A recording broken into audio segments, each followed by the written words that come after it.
folks. I'm not going to beat around the bush on this one. We all know why we're here. You read the title. I have a very, very important personal announcement to make regarding my future.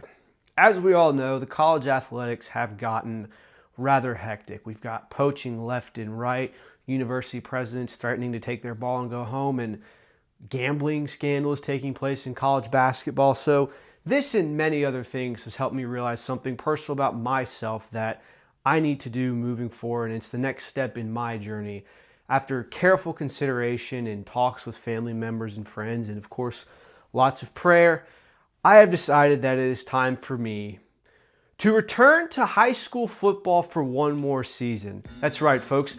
I was never able to cut it out as a Division I player because, look at me. But I was one hell of a linebacker in high school, and it's time for me to make my return. I believe I will be an excellent addition to my team in their quest for a state championship title, and I'm returning to the game for two reasons. Reason number one, I only played 4 games freshman year, tore my labrum, had to miss the rest of the season, so I figured I've got some extra eligibility lying around somewhere, right? And reason number two is that playing high school football has more opportunities than it ever has. You can actually get paid to play now because of NIL. There's new equipment, new jerseys, fancy things like that. And most importantly, I'm at a position in life now where I can finally physically dominate high schoolers. Wait, don't put that in the video. And I already know what some of the parents' reactions to this are going to be on social media. Oh, my son Timmy's been working hard his whole life to earn a starting spot on varsity, and it's not fair that some man can take that from him. Tough shit, lady. Maybe your son should have spent more time at a squat rack instead of, going to class like a nerd so that he'd be more athletically inclined to actually be able to play. That's not my fault. And before the GHSA thinks they can step in and enforce some eligibility rules, just know that I've assembled a dream team of lawyers and am prepared for a very extensive legal battle. That's right, I've assembled the dream team of this man in a very fancy suit, Johnny Cochran's hologram, and of course, Reese Witherspoon's character from Legally Blonde.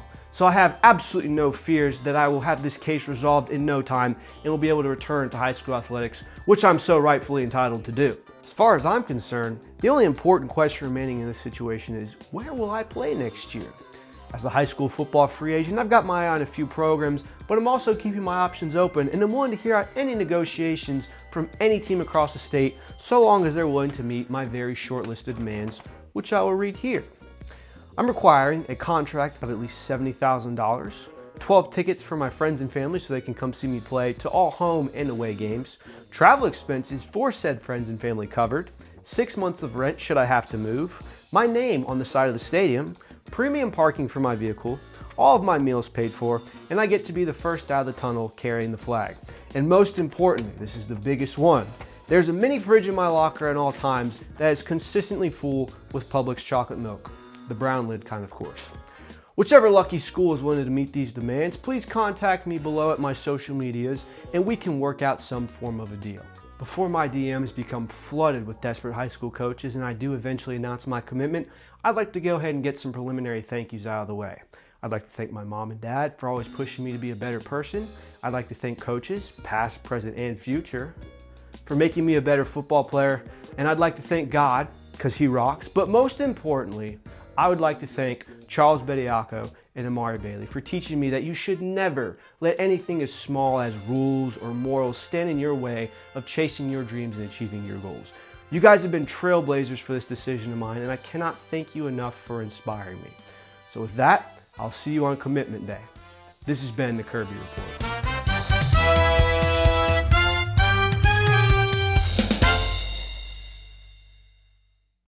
Say I love you. Love you.